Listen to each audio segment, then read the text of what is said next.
Hi, I'm Ashley. Again, we are a marriage surviving sexual addiction and infidelity. And for our first few videos, since this is super new and super fresh, my husband's going to be with me just as that support as I needed.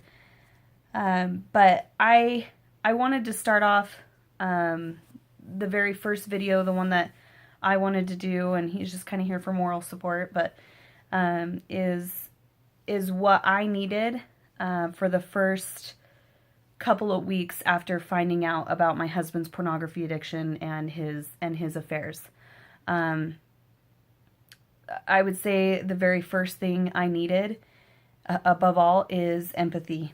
I didn't need like anyone telling me you'll make it through it, or everything happens for a reason, or little things like that.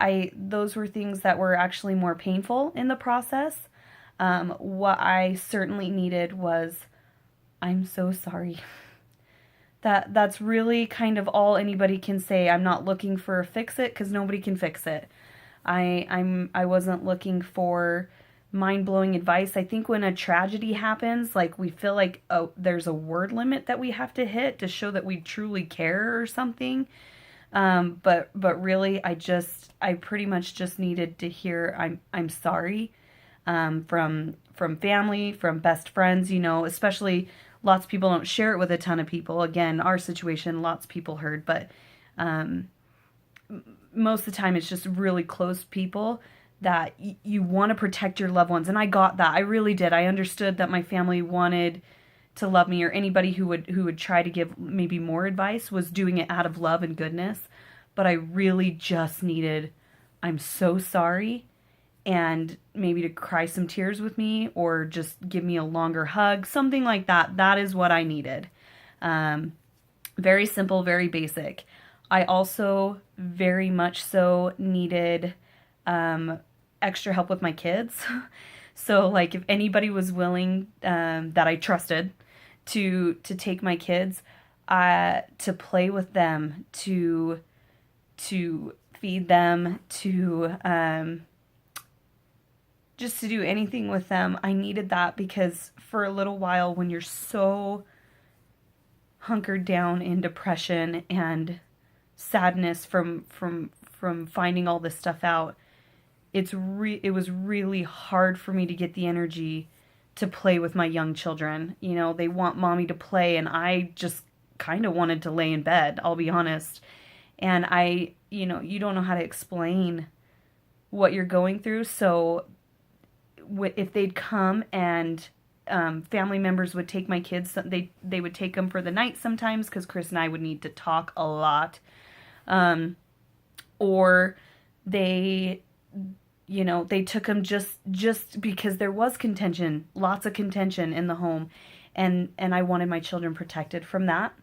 And so that is something I really needed some focus. I didn't want them gone all the time, because sometimes I desperately just needed my children. That was my anchor. That was the one thing that was keeping me going, was seeing my precious children's face. But on the same token, I didn't want them to see me that way, or see the suffering, or see the contention. And we had a lot of stuff that needed to be discussed that was not meant for little ears. And so that was another big thing that I needed. And another big thing I needed was just meals. It was a really nice gesture. I had zero appetite. I didn't ever want to eat. But I wanted my family to be fed, and again, I just didn't have the energy. It was all consuming. It took over every thought. And so meals were a really nice gesture. The next thing I needed was support right away. I needed counseling.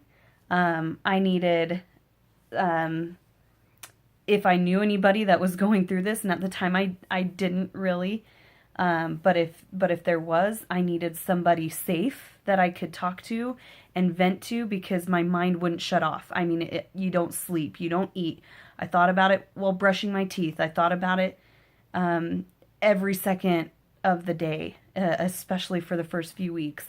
And so I needed someone to talk to really bad. And I needed the right counselor, and sometimes that's a process. Like, I needed to find the right counselor that was for me, that helped me through all of this.